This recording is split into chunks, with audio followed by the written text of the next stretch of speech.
Thank you. All right, welcome back, nerds. How's everybody doing? How was everybody's holiday season? Did you guys get a lot of good stuff from Santa? Did you drink a lot of champagne for New Year's? What's going on?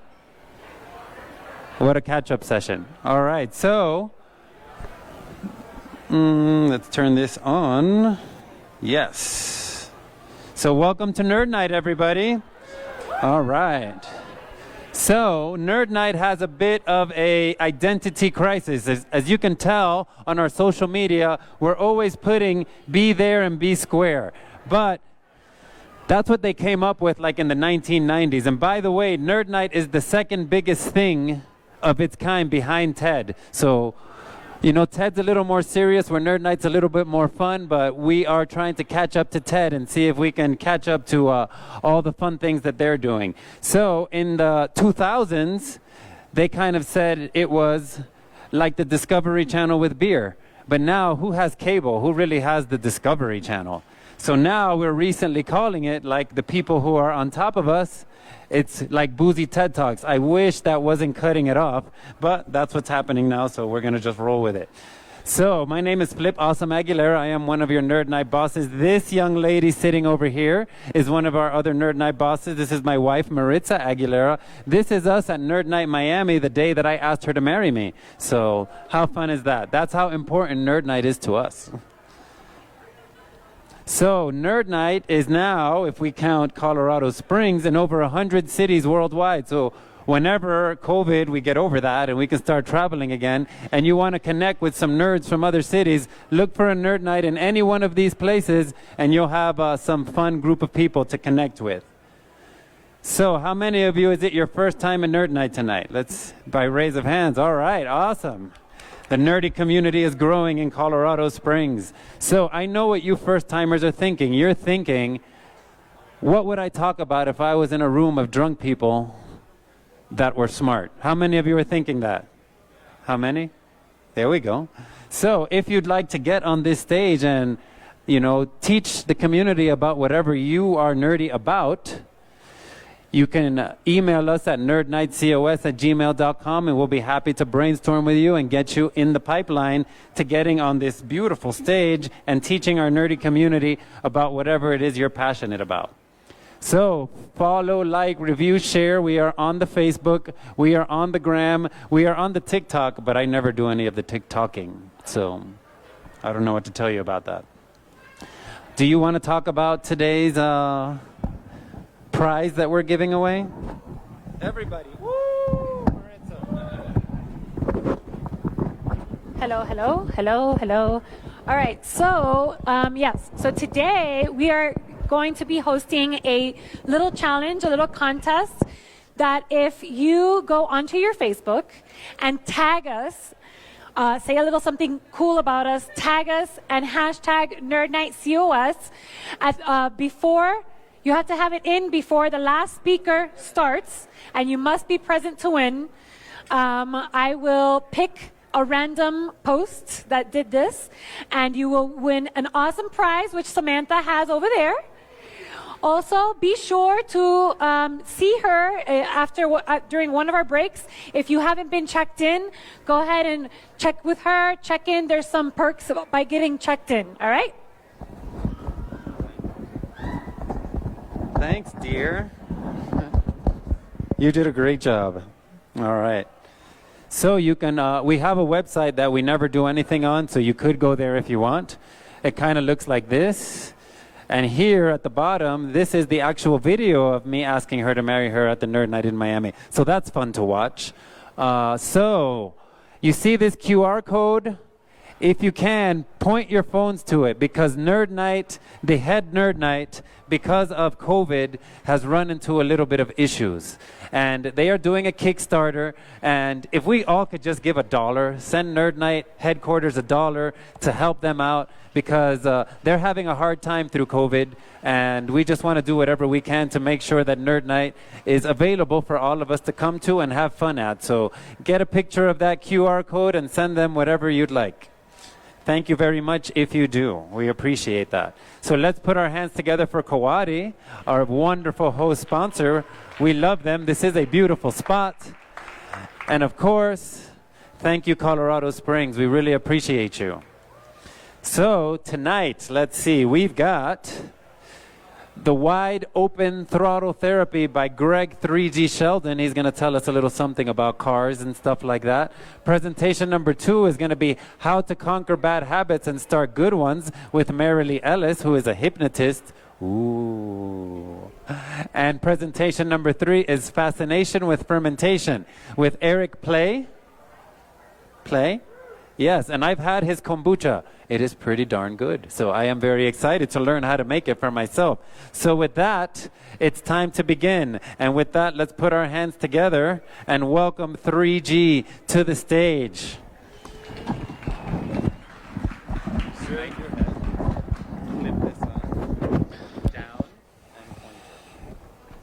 Down and pointer, got it. Well, first off, I'd like to thank everybody for coming out to Nerd Night. It's the first Nerd Night of 2022.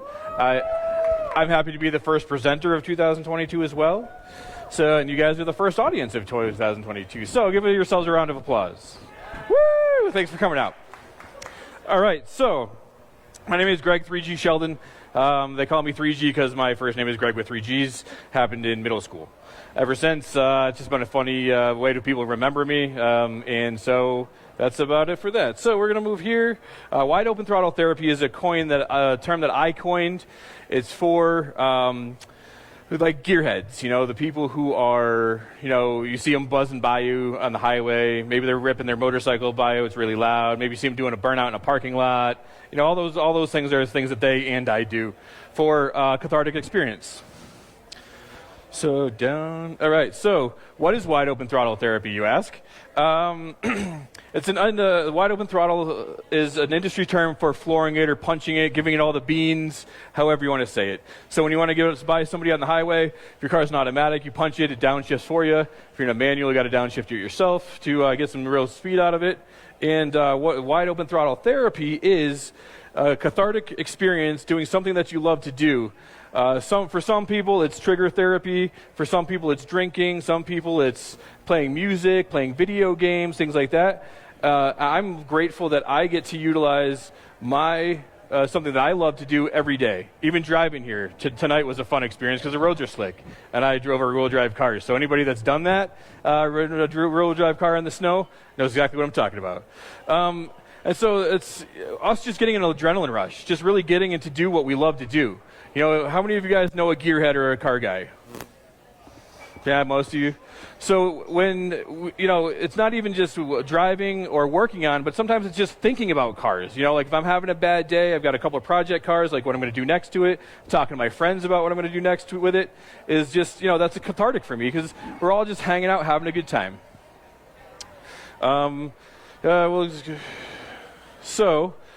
Today's agenda is explaining the car culture and kind of what it does for me and what it does for our community. Different ways that people use wide open throttle therapy and different types of people in the car community, and sharing you some automotive life skills, some things that you may learn something tonight, actually.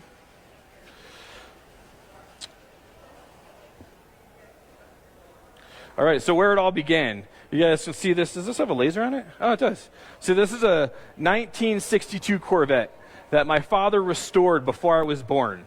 And it's still in my family today. If something happened to that car, then I would feel worse than if I lost one of my animals. And that starts to explain what wide open throttle therapy is to me. And so we still have this car, just going and sitting in it, looking at it. I was just home for the holidays, and we started up, and he took me for a ride.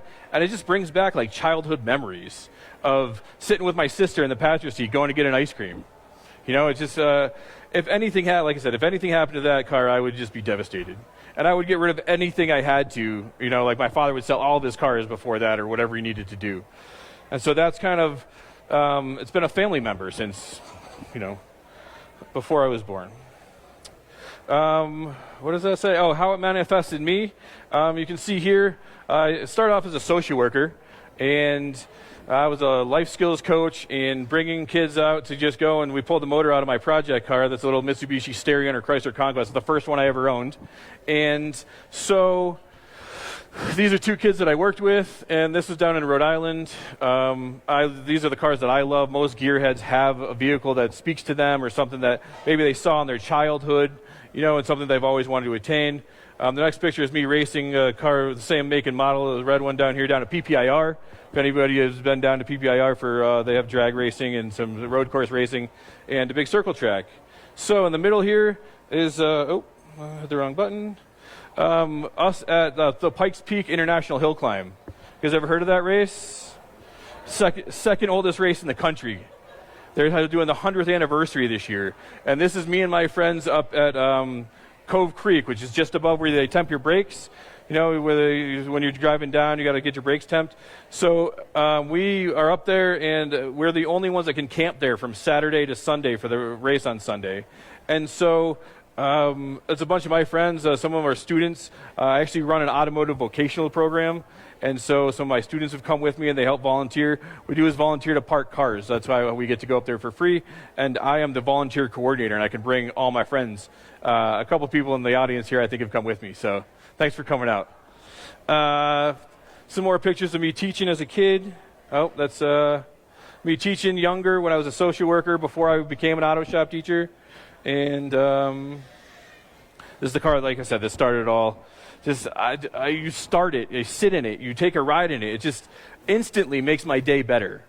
If you're having a bad day and you go sit in your car, a car that you worked on, that you take pride in, and you go and drive it, that's going to work properly because you fixed it. And if not, you get something else to fix, which is sometimes good and sometimes bad.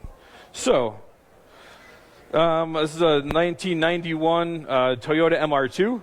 It's been in my family since day one also.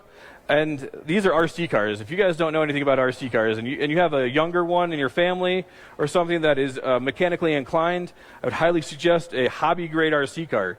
Because what you can do is when you break it, you get to fix it.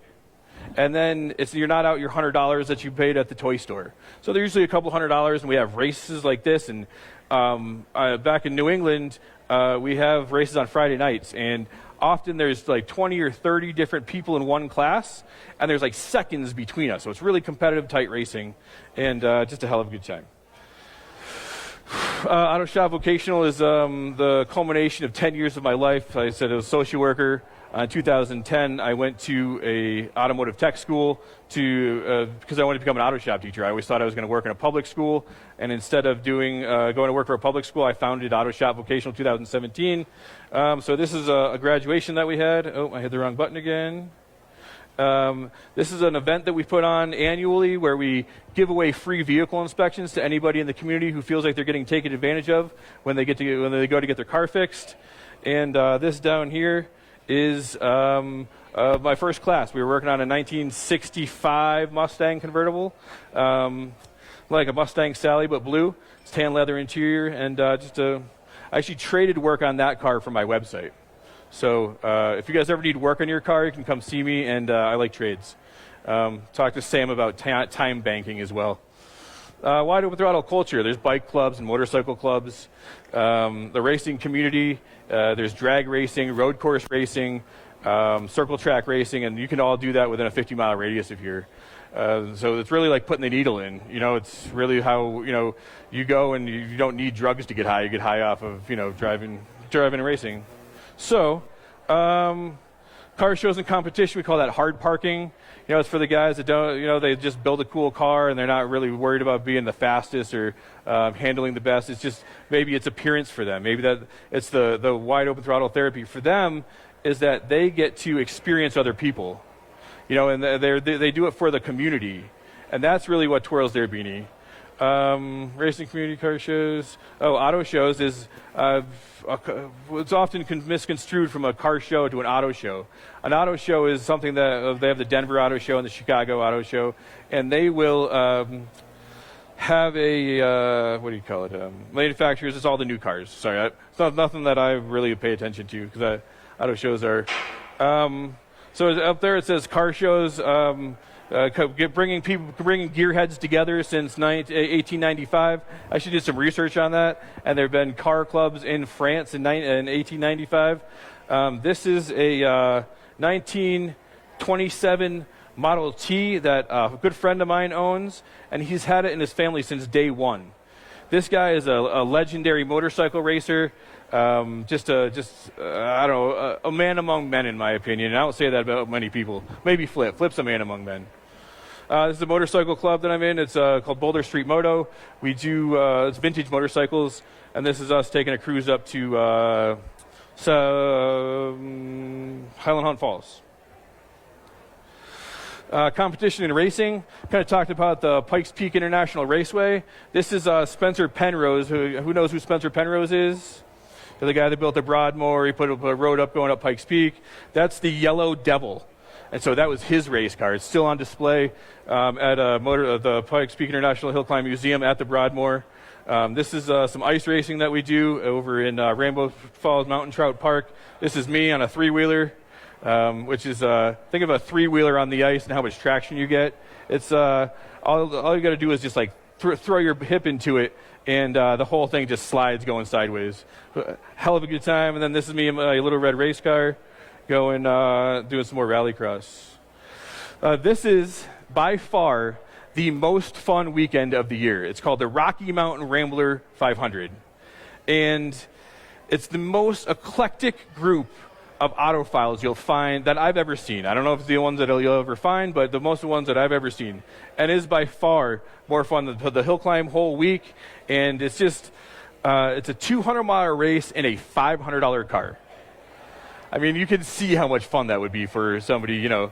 And so Friday is Fan Fest. We shut down the town of Victor. And we have Fan Fest, and we have all the cars lined up in the streets. Saturday is the race. And it's like I said, it's a 200-mile race in a $500 car. We got about 85 miles. It was about 3 or 4 o'clock in the afternoon. Our cars had just about had it. We already used our spare, and we actually urinated in the radiator because we didn't bring any water with us. And we had to change our thermostat out. It was pretty intense. So this is the Rambler. This is a bunch of us, the trophy winners from 2020. I make the trophies because I make used part art out of car parts. So they pay me to make the trophies and give me a free entry to the race. So this is us, the time that we had to take our thermostat out and pee in the radiator. And this is a young kid that I was actually a long-term substitute auto shop teacher at Wasson High School.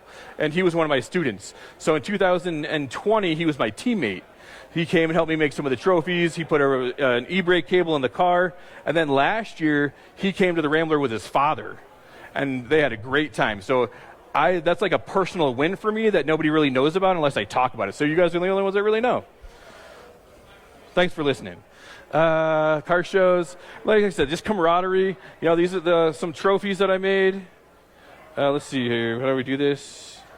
Some trophies for car shows. Often I will, no, what did I do?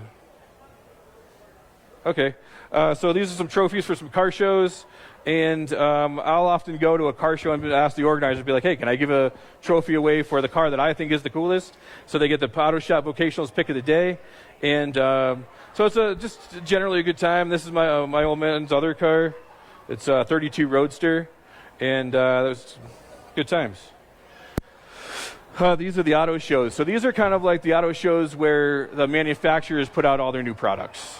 And it's for the people who don't really have wide open throttle therapy. Most people, or some people, I don't know if it's some, most, or a few, but some number of people just simply utilize their car as a tool for transportation, right? And that's the opposite of who we are. And those are the kind of people that go check out the new cars, that see what's coming out. And it's a good time. I've been to a couple of them. I know Subarus pretty well, and they're pretty fun cars. So let's see how it manifests itself in many ways. So there's modifying your car. It's anything from putting wheels on, changing the color, putting a turbo in, motor swaps. All sorts of things. That's kind of the gamut for that. I used to call myself a racing voyeur because I could only afford to watch at the time. And then there are video games, remote control cars. We talked about those a little bit. Off-roading, and then there's two like motorcycle racing. And there's all sorts of wide open throttle therapy users. And again, this is us at the Pikes Peak International Hill Climb this past year. And this guy is he's blind. I met him at a bar one time, and he said he loved cars, and so I asked him to come with us. And he had a blast, even though he couldn't see it. Just feeling it and hearing the cars. He gets the wide open throttle therapy, and he doesn't get that very often because he doesn't have that opportunity. So this is my father, my students, a couple of guys from my motorcycle club, my buddy Keo. There's a picture of my mother and I doing a road rally. What other hobby that you have that you can share with your mom who's not a car person? A road rally is you get a list of directions, and it's like, say it's turn left on Centennial, so it's turn left on turn left on 100th anniversary. So then it would be Centennial. And there's also questions like a store in Massachusetts, and so it would be Boston Market. So you have to. It's like an automotive scavenger hunt. A hell of a good time. My mother and I had a blast, and we got dead last. So there's dead last trophies, by the way. All right, so now we're going to get into skills-based here. Here we're talking about the tires and inspecting them. You guys have ever had a tire blow out on you when you're driving? Yeah? I know you guys have. And so, oh, shit. So this one, you can see there's no tread on the outside. That's an underinflated tire. This is the correct way to have it, and this is only tread on the outside. That's an overinflated tire. So if you think of the tire, it pushes out like a donut. And if it's overinflated, then you're going to wear out the inside. And if it's underinflated, then you're going to just wear out the outsides. Tire size, the one that's most important if you're changing your tires is the third number. That's the size of your rim. The first number is how wide your tire is, and the second number is how big your sidewall is. You can find all this information, your specified manufacturer's tire size and tire pressure, on your door jamb. Anybody knew that? All right. So, changing a roadside tire. Pull off to a safe place. Make sure you're not, in the highway. See if you can pull off into the grass. And move your jack, your spare tire, and make sure it bounces. You guys know the bounce test for your tire. If you have a flat tire, it's not going to do any good if you put it on. So, get out your jack and your wrench. Find your lug nuts and your lug locks if possible. So before you jack your car up, loosen up all the wheels by one turn. And so that when you do jack it up, you're not trying to break the torque of the wheel, of the lug nut. And then take the wheel off, take your lug nuts off, take the wheel off, put the new one on, and then put your lug nuts back on, put the jack back down. It's not rocket science, but it's something that if you don't know how to do it and you're stuck on a dirt road or you're stuck in no cell service, then you're screwed. Hey, who can you have help me come and, All right. Jump starting your car. Who here has jump started their car in the last year? 1, 2, 3. Head silly. Hell yeah. So when you're doing it, you put the red to red and black to black. That's the most important part. I mean, I'm sure you guys probably knew that, but that's the most important part. So put the battery terminals on the car that's running first. And then if you want to, you can just touch the two other ones together to make sure you're getting a good connection. And then you put them on the car that's dead, the car that needs a jump. So then often if the battery is completely dead, you got to let it charge for a few minutes. So just know that as soon as you put the jumper cables on, it may not work right away. You can even go rev up the other car a little bit to get the alternator giving out some juice. And so that's the way that you would restart your car. Let's see, what's next? An overheating car. So if your temperature gauge is creeping up, it's all right if it goes a little high. Next time you have the engine cold, pull the radiator or look in the radiator or your coolant reservoir and make sure that you have coolant in there. Because a lot of times you have a small coolant leak, you might have a little head gasket problem since you don't even see it. And then you can, so that you can see that it's not going to boil over. Because overheating, if your car gets to all the way to temperature, all the way to hot, then you got to pull over. Don't drive a car that's overheating. You're going to have catastrophic engine failure, and it's going to be, instead of a $200 or $300 repair, it's going to be $2,000 or $3,000. All right, next. Oh, you guys we have these sweet Nerd Night stickers. Get yours for your water bottle.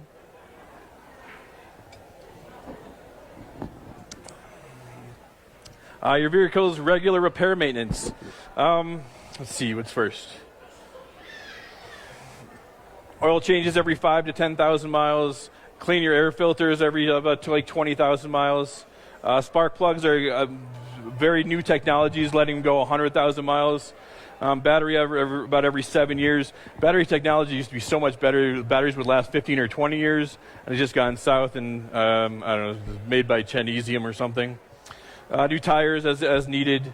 Rotate your tires every oil change, and in alignment. If you see that your tires are wearing unevenly, your car needs an alignment. So my car is towed out right now, so we hit the wrong button. So when I'm driving, like one wheel will catch, and then the other one's like sliding, and then it gets hot because it's not on track, and then it catches, and it's a pretty dangerous situation. So I got to get in alignment probably tomorrow. Let's see. Next is things to keep with you. A snow brush. Everybody has a snow brush, I'm hoping. You need it today. Jumper cables or a jump box. A jump box is like a battery with jumper cables. So you can get that, especially if you are like live in a remote area or work in a remote area when there's not a lot of other people that can give you a jump start. Those are really important. They're really small now. New technologies put them in lithium polymer batteries, and you just keep them in your glove box. Tire jack, iron, cheater bar. If you needed the cheater bars in case you're not strong enough to break the torque of the lug nut wrench. Spare tire, check that. When you go and get gas, I suggest that you check your oil and coolant once a month. Check your tires. We're going to talk about that in a minute. And, just make sure you have everything that you need. Sometimes water and blankets and extra clothes. I keep a spare change of clothes in my car because you never know when you're going to get dirty. And emergency triangle flares, especially if you live up in the mountains or travel up there a lot, because if you're parked on the side of a curb, kind of like after a crest of a road, then you will have your car parked on the side and nobody can see you. So if you're in a dangerous spot, like if your car is broken down in a dangerous spot, put something further back on the road to warn people that your car's there. That's a leading cause of accidents is cars being broken down on the side of the road and underinflated tires. Those are the two main causes of accidents. And dumbasses, but all right. So that's really the presentation. Other ways that wide open throttle therapy for me has been just explaining how things work to people. I'm an auto shop teacher, and I just developed the Pit Stop Workshop, which is a 7-course video series teaching you a bunch of that stuff that you saw, jump starting your car, changing a spare tire, what your dash lights mean. We're selling it to charter schools and homeschool associations and insurance agents. So that's really, who I am, Gregg Sheldon, and you can find me on this website here, Auto Shop Vocational, and use Part Art on Instagram. So that's about it.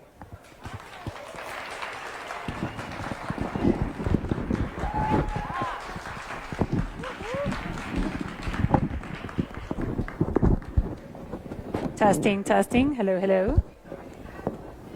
Oh, yes. Thanks, Jasper. Are you going to ask about your Prius? Please do. Shoot. The one that I never have to see, work on, or drive. Which one did I what? I did own a Prius at one time. I got it in a trade. I really wanted the motorcycle, so I traded a car for a car and a motorcycle, and I did own a Prius. Thanks, Jasper. Any other questions about car?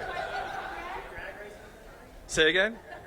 I did try to, but it was downhill with a tailwind, so I had a good. I had some additional factors helping me out. Any other questions about cars? Or all right, cool.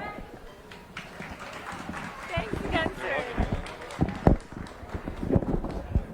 Hello, hello. All right, there we go. That sounds good. All right, thank you so much, Gregg. Now we have a little something called Nerd Trivia, and it is the New Year edition. So I'm going to quiz you guys on things that have to do with the new year, with ringing in the new year. So if you know the answer to the question, please do not shout it out. Raise your hands like good little boys and girls, and I will call on you. And if you get the answer right, my lovely assistant here will throw to you some good little prizes, okay? So question number 1. When did the New Year's Eve ball first drop in Times Square? Does anyone know? Come on, some good guesses here. Anyone? Yes. Earlier than that. Earlier than that. Earlier than that. One more. Very close, very close. 1907. 1907. So very, very close. Next question. In Spain, 12 of what type of food is eaten at midnight on New Year's Eve for good luck? Nope. Nope. Yes. Grapes for the young lady right over here. Grapes, 12 grapes. Cubans do that too. And the last question for this session is, what is the translation of the title of the song Auld Lang Syne? That song that everyone always sings on New Year's, you know, and no one quite knows the words to it. Ba, ba, ba, ba, ba, ba. Okay. No guesses? No? Maybe we'll have the DJ put it on. Time's Gone By. Time's Gone By is what that song is actually saying. All right, so follow, like, review, share us on Facebook, Instagram at Nite COS. Again, make sure that you guys are tagging us on your posts tonight and sharing that and letting everyone know what awesome time you're having here at Nerd Night for the grand prize that's over on the table with Samantha over there. And with that, we'll give you about 10-15 minutes, little break, go get a drink, grab some more food, and we'll see you back here.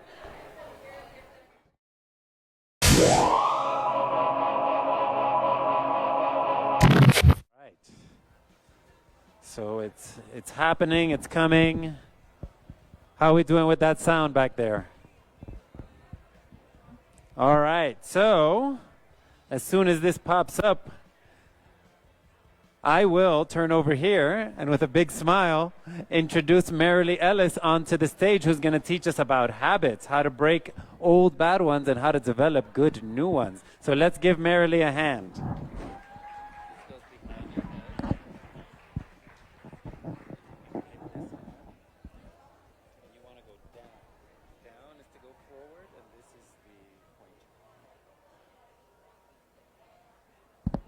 Good evening. Can you hear me?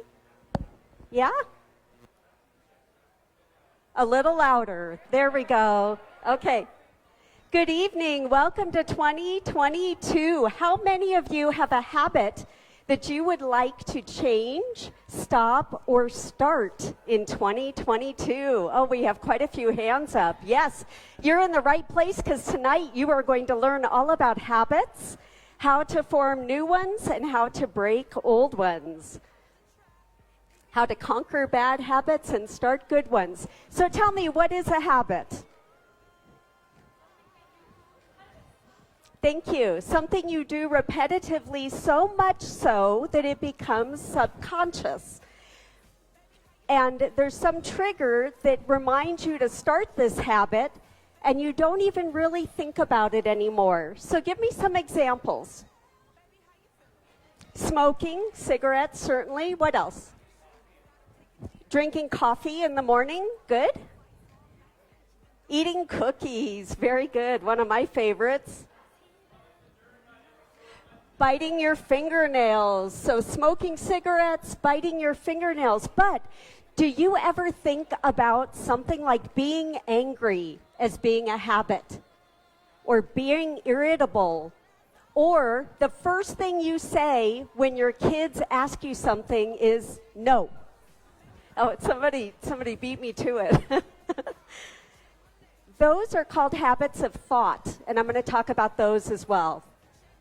So, how does a habit work? We have something called the habit loop. The habit loop starts with a cue.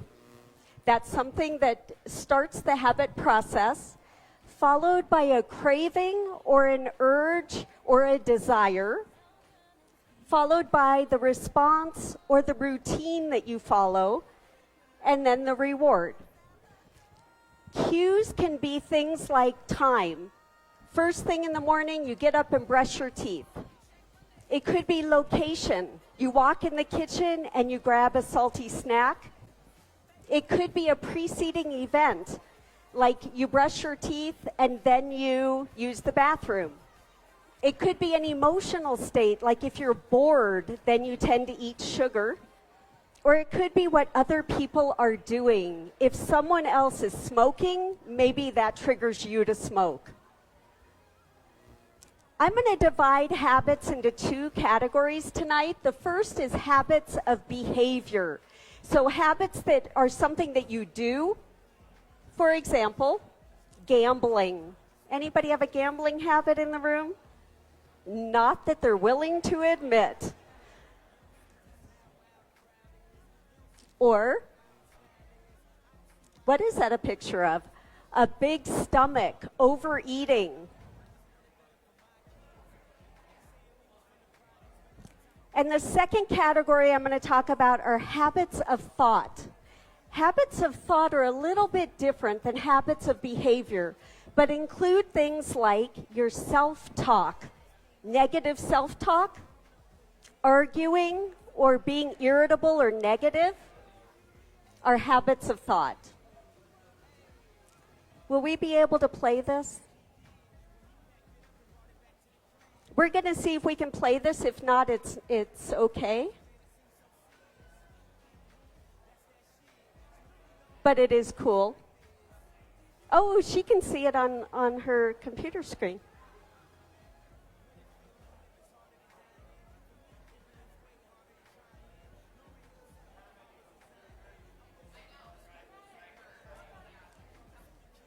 Maritza's got it. We're just taking 1 second to bring it up on the display.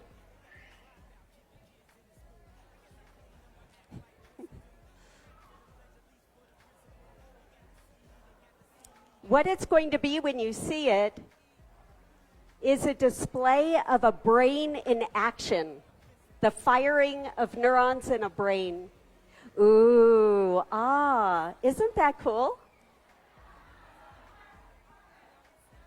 If we look at your brain at any point in the habit loop, we can actually see areas of the brain firing in relation to the habit. Isn't that fun? So which part of the brain is it?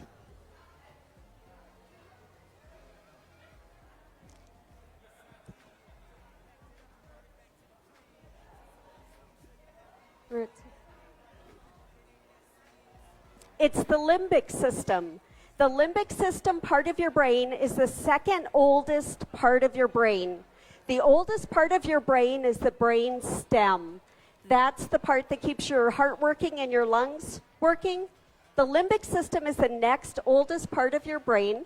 And originally, its purpose was to motivate you to find food so you would survive. So it gave you the habit, the automatic subconscious process of looking for food every day so you would survive. But it has adapted to now any habit that you start, the limbic system picks up and makes subconscious for you. Remember the habit loop?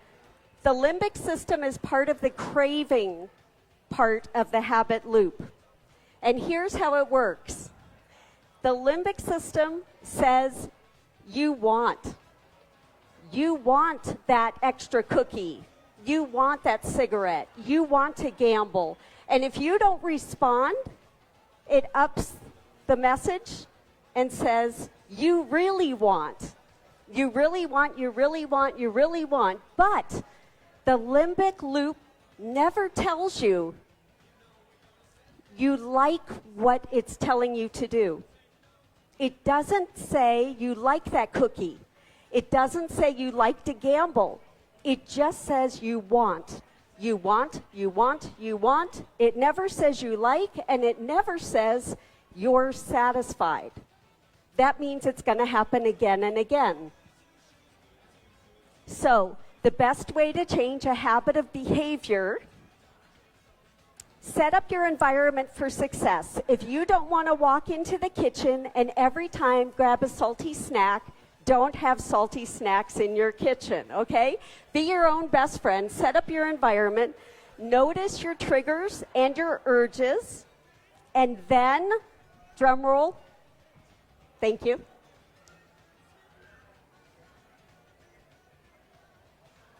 That's right. Do absolutely nothing. That limbic system loop that says, you want, you want, you want. You don't have to respond to it. It does not motivate your hand to pick up the cookie or to drive to the casino. It does not take action. It's just a want. So what should you do? Nothing. Don't respond at all. Some people ask me if it's best to taper off of something. Should I go to the casino and gamble less? What do you think? Correct. No, because you are satisfying that want loop. If you follow through, you're following through and feeding that want loop. So next time it will happen again. It's better to do nothing. It will come less often and it will be less intense each time if you do absolutely nothing. Those were habits of behavior. Now let's switch and talk about habits of thought. How you talk to yourself really matters. If you get angry with drivers on the road, what happens? You release chemicals and hormones in your body. Gregg from our earlier presentation is cheering, getting angry at drivers on the road. But anytime you make yourself angry, you make yourself sick. You're only hurting your own body and your relationships with others anytime you're making yourself angry over nothing. So be kind to yourself, be kind to others. Don't let little things aggravate you and annoy you to the point of getting angry and producing chemicals in your body that will make you sick.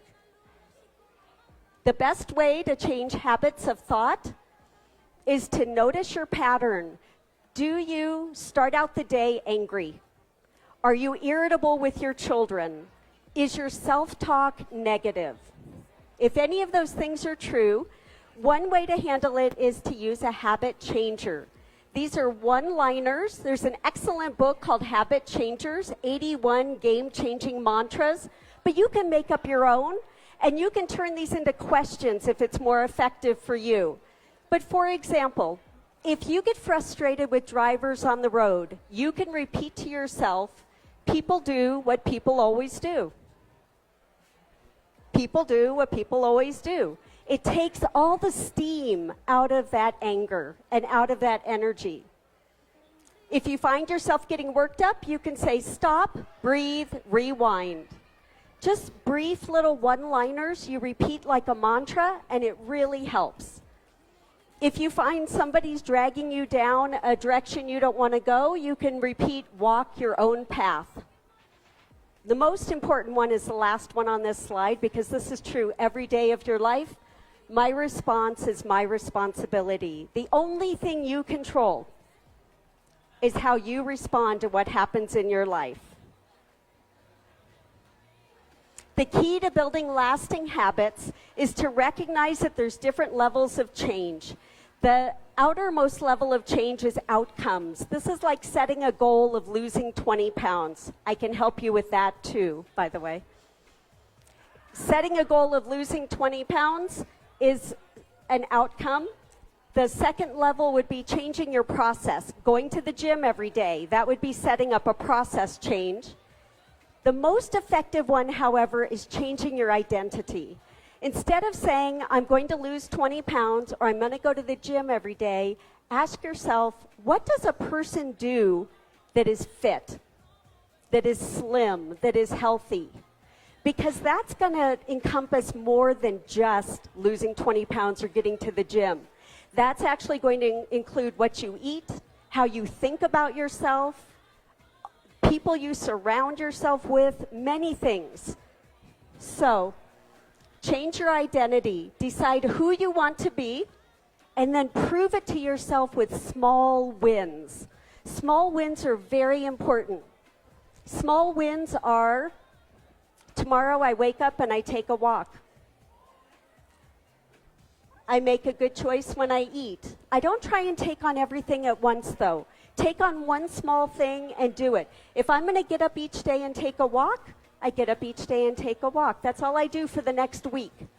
Then the following week, maybe I make some different food choices. Small, incremental changes make the biggest difference.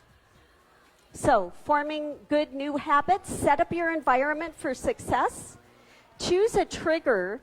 It could be what time you're going to do something. It could be the location or the preceding event. For example, if you want to start each day more peaceful, you might say, I want to meditate for 1 minute each morning. Tie that to brushing your teeth. As soon as I finish brushing my teeth, I'm going to meditate for 1 minute. It's easy to do, it's small, it's a small win, and it's tied to something you automatically do already. Always a good idea. Also, making good habits, choose a reward.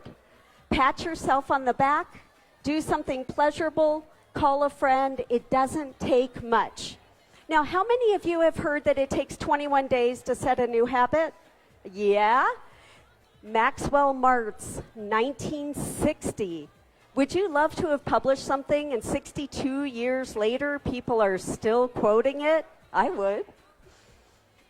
So a more recent researcher named Lally, L-A-L-L-Y, researched that and found that it actually takes between 16 and 254 days to form a new habit, with the average being 66 days.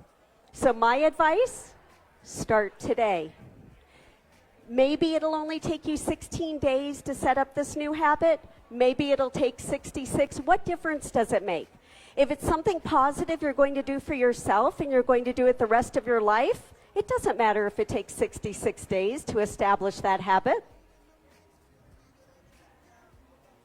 I am Merrilee Ellis with Hope Counseling and Hypnotherapy. I combine counseling and hypnosis for lasting change, and I have business cards if you need one. There's my info. Feel free to take a picture of it. We'll leave it up for a moment if that's okay, if you want it. Otherwise, questions? Yes, Flip.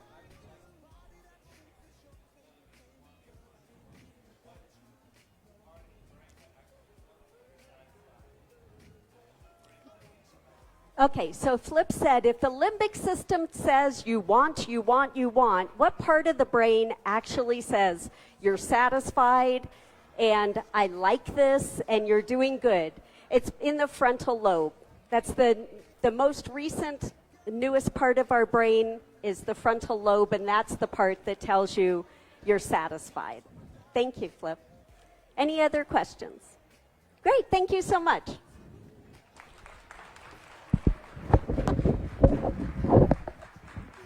That was great.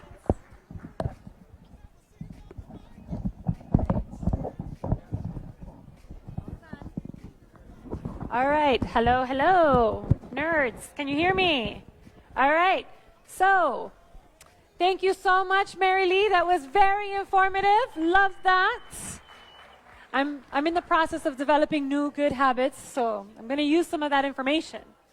Now comes our second round of Nerd Trivia, New Year's edition. I hope that you guys used the break to freshen up on some of this stuff. Come on, come on.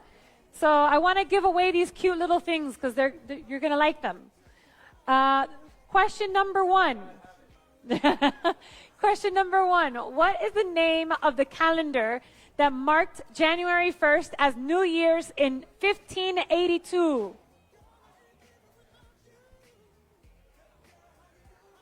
I can't hear you. No, not the Julian calendar. Yes, sir, the Gregorian calendar. Woo! Awesome. Next question.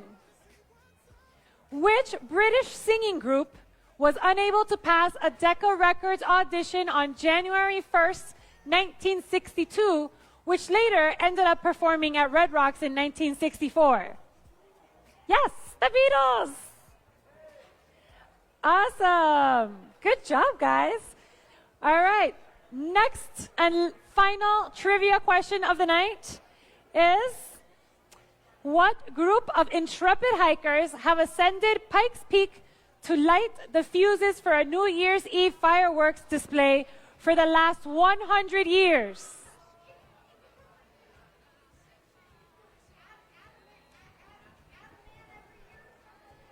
It is. It's the Adaman Club. The Adaman Club. That's what it is. The Adaman Club. Awesome. All right, guys. Now, I went online and I looked at our Facebook, and I don't see a lot of shares, and I don't see a lot of hashtags and tagging of us on your posts.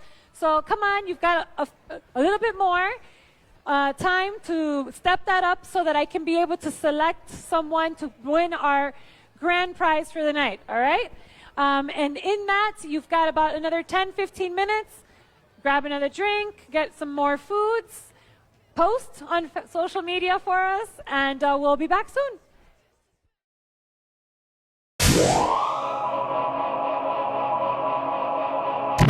All right. We're getting better and better with the sound every round. So now it's time for our last presenter of the evening.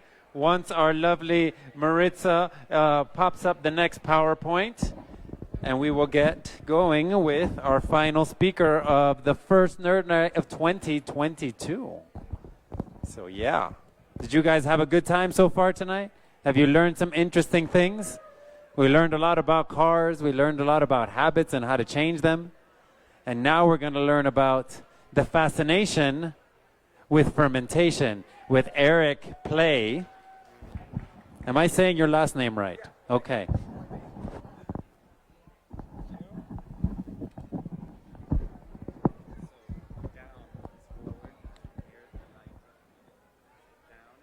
And then will that one go back?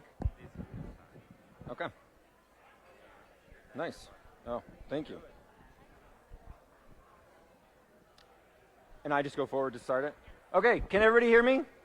Yeah? Okay. So my presentation, the reason why I'm speaking third here tonight is because Flip and Maritza knew that they needed the perfect presentation to combine the previous two and wrap up the night. So what do you get when you combine racing cars and forming healthy habits? You get fermented milk. Yeah, I didn't see that coming either. So my presentation is on how I got into fermenting things, or how I became a fermenting fool, and how you can do it and how you could start doing it if it's something that you're interested in getting into. So it all kind of started with my hatred of single-use plastic. And you may remember my wife presented a few weeks ago at Nerd Night on soil and the benefits of microbes and all the good stuff that's happening in bacteria. And it turns out she taught me that we have all that kind of stuff happening in our guts as well. And so your gut health is really important to your digestive system. So I started putting kefir in my smoothies in the morning as part of a healthy habit. But I noticed that every week, you know, I'm collecting another couple of plastic bottles. And so, again, her idea, she thought I should start to learn to make my own kefir or yogurt. And so that's what I decided to start doing. And it was mostly because I was just sick of being part of so much plastic waste happening. So that began my kefir madness. Some people say kefir, but it really didn't work for my joke here.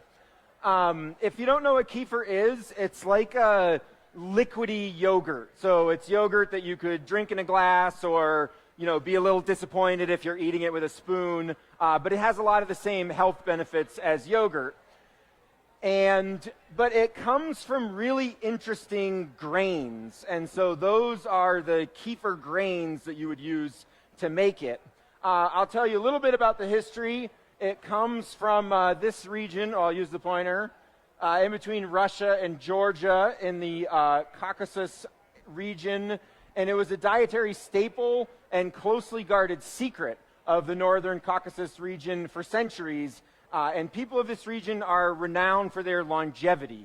Is it because of kefir? Yes, it is.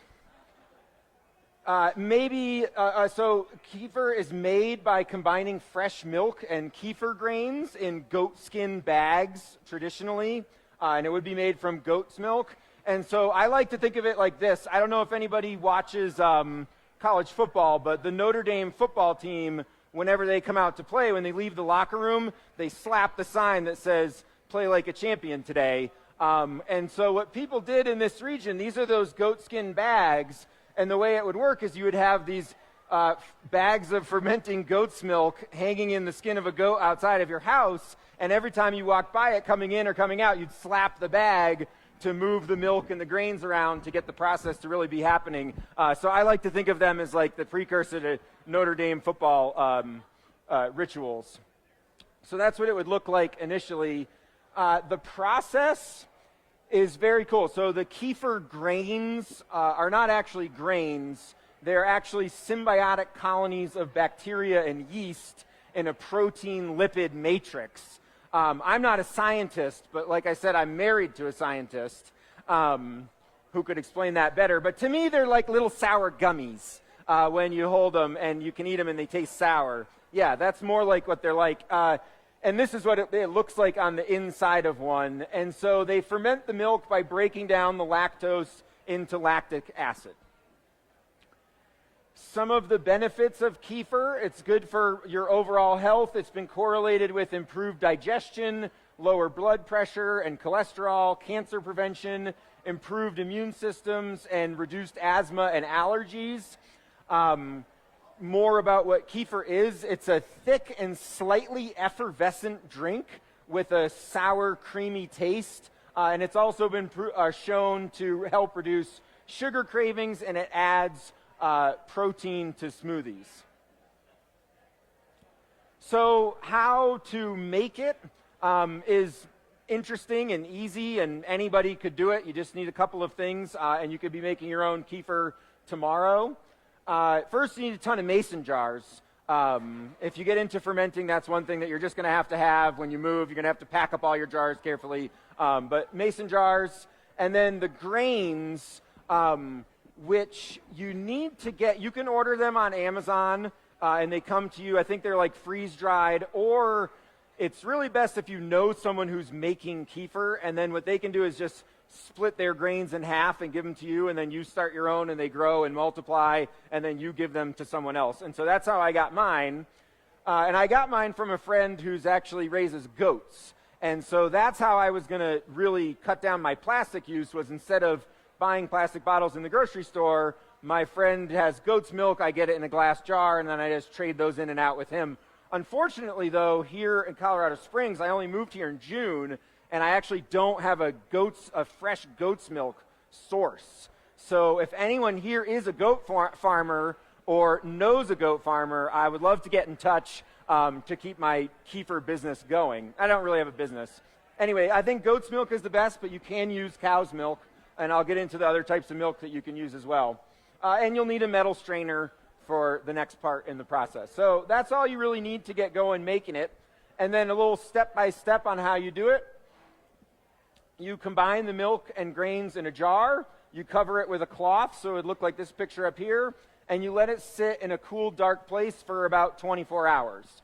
Shorter in hot weather, longer in cold weather, and you can tell it's done when it doesn't move like milk anymore. Once it's like thick across the top, you can tell it's done, and then you know it's finished. But you can decide what range you want it to be in. It gets a little more sour the longer it cooks, and it gets a little more of that like effervescent quality, like almost like carbonated. That's pretty nice. Then you strain the grains. That would look like this, and you end up with your grains, and then below that is your kefir. You put a lid on that and put it in the fridge, and then you've got your kefir. And part of why it was made is it enhances the milk, It adds those probiotic qualities, and it would also make the milk stay good longer, right? So your milk's going to, kefir lasts a bit longer than just the fresh milk would in the fridge.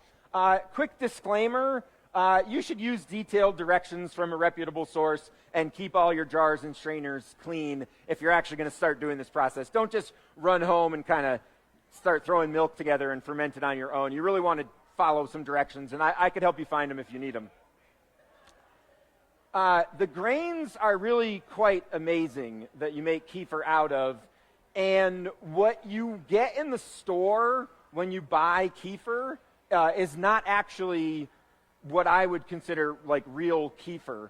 The grains could live forever if you keep feeding them lactose.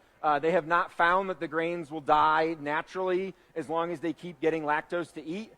It can be stored in cold milk for up to 10 days, and they can be like cleaned off and frozen for up to 6 months, and they'll still live. So if you're going on a shorter vacation, you can just leave them in some milk. If you're going longer, you can freeze them. If you're me, you have to ask friends to kefir sit for you and actually come to your house and like move the grains over, because they become kind of like a pet for me.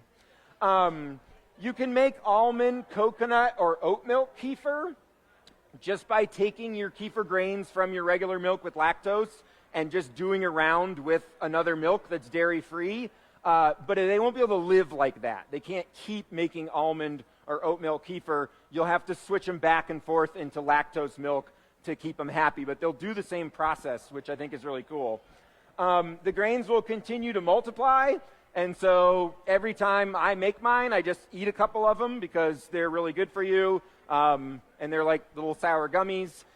Or you need to find a friend like Flip who wants to get into making his own kefir, and then you can just split them in half every now and then. And you need about a quarter cup of grains to be making kefir.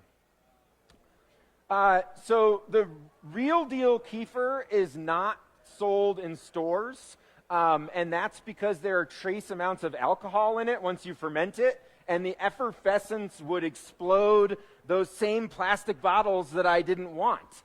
And so it's like the revenge on the single-use plastic.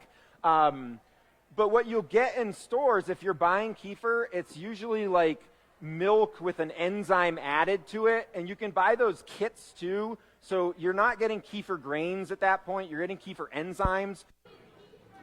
Yeah, this is really what I wanted too. I feel like there's something more personal about holding the mic like this. So real deal kefir has different health benefits, and the probiotics in it are much more robust than what you'd be buying in the store. So it's nice to do it yourself, and you can start to save some plastic if you can get milk. I get my milk now at Ranch Food Direct, which Flip turned me on to, where they reuse the bottles when you turn them in. So it's fresh local milk, and they're reusing those plastic bottles, which is great. Okay. So also when I started making my kefir, my friend, the goat farmer who gave me the kefir grains, turned me on to Jun tea, which is basically kombucha, but instead of using black tea and white sugar, you use green tea and honey. So it's a little healthier. I think you get a little more benefit from the green tea, and obviously honey I think is a little better for you than just white sugar. But the real benefit is it takes less than half the time to brew a batch. So if you mess it up, if you mess it up and you overcook your kefir and it gets really sour, you don't have to wait a month and a half to have a new batch. So I'll go through how I do that too. Very simple. You brew some green tea. You put it into, this thing is actually called a drink dispenser. I had to look that up when I was trying to find a picture of it. And you would take the top off here. So you brew either sencha or bancha green tea for 15 minutes. And the reason you don't use jasmine green tea is because it'll get really bitter if you brew it for that long. Because green tea is really supposed to be just like 3 minutes, and you're going to do 15. Then you let it cool for 20 minutes. Then you add the honey until it tastes slightly sweet. That's for something about that size, probably 4 or 5 tablespoons. But do it to taste. Whatever you think tastes sweet is good. You pour the tea into the beverage dispenser or a big jar. You add your SCOBY, which is that symbiotic culture of bacteria and yeast, kind of the same as the kefir grains, and a little bit of Junti from your last batch. You use a different SCOBY for this, so you got to find someone who's brewing Junti. If you take a kombucha SCOBY and throw it in with green tea and honey, it's not going to like that. That SCOBY wants to eat black tea and white sugar.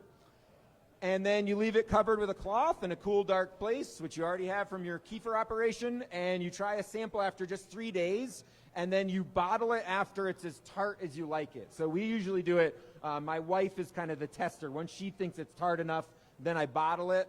And then the bottling process is you put it into a bottle and then let it sit in a cool, dark place with the cap on for about another week. And then it'll start to get kind of carbonated and it'll really taste good. You can add fruit flavoring. I like blueberry, elderberry, prickly pear, and ginger. You just throw a little bit of that in there and let it sit for that week. It'll take on that beautiful color from whatever you're using, and it'll really absorb the flavors as it continues to ferment. Let it sit for another week and then move the bottles to the fridge and enjoy. You can mix it with sparkling water if it's too tangy for you, or you can drink it straight up, and it's delicious, according to Flip. I gave him a bottle last week. And so I would wish everyone happy fermenting. Hopefully this gives you what you need to get started on it. I will answer questions, but I will put the disclaimer out there again. I am not a scientist, but I am married to one. She's the microbe lady from the Soil Talk, and she would be happy to answer your questions too, even though she told me not to say that. Thank you.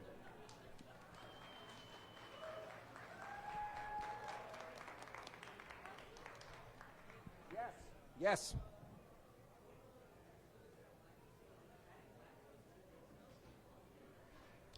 What's that? You're buying oat milk and it has... Oh, goat milk. You know, is that true? But, so you don't react to goat's milk? Yeah. I've heard that too, and then I don't know what they're eating in there. They're supposed to need lactose. No, I'm adding nothing to it.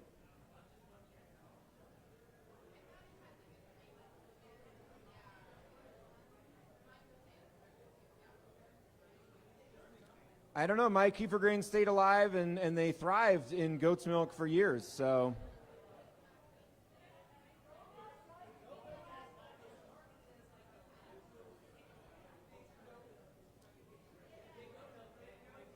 Oh, they sent you, didn't they? Yeah, he's with Big Milk. I could tell. Look at him. Yeah. Okay, yeah.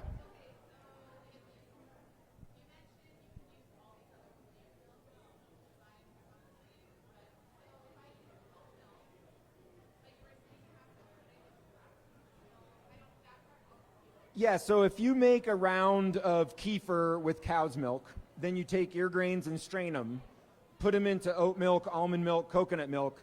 They'll do the same process to those milks, but they'll be hungry afterwards. So then you do your next round back with cow's milk, and you can switch off. Yep. Yes, in the back. The stuff. You know, I've traded kefir before, and I have sold my Junti. But it was mainly I just had a bunch of glass bottles around and we were moving and I knew I needed to get rid of the glass bottles. So I filled them up with Junti and I sold them off. So I don't do it. I think you need a commercial kitchen to really profit from that. And fermenting is just a hobby of mine. I work at a desk during the day and I ferment at night. Okay. Thank you. Thank you. Yes. Oh, I need that. Boop, boop, boop. Give it up for our fermenting fool. Yes. That was so awesome. I can't wait to start doing our kefir. All right. So, now, the winner of the contest.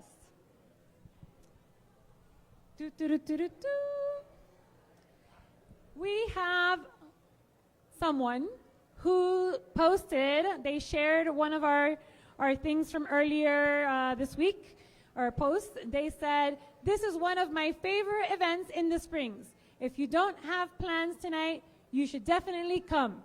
It's like a TED Talk with beer." Mr. Dan Hillman.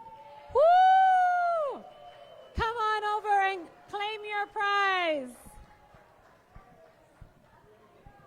Awesome, thank you, enjoy. Yeah, you can post a picture of what it is. Yeah, tag us.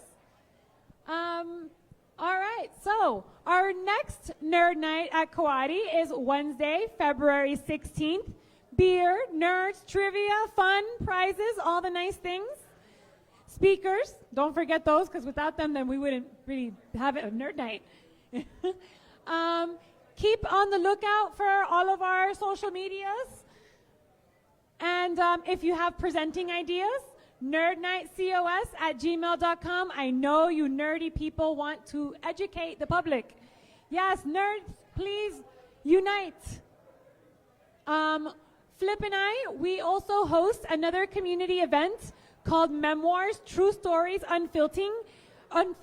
It is a true storytelling event.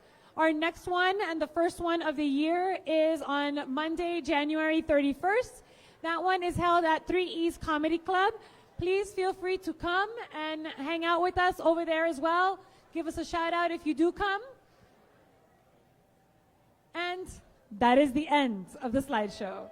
So thank you so much, everyone, for coming out, braving the weather outside. Drive home safely. If you want to reach out to us, feel free to do so.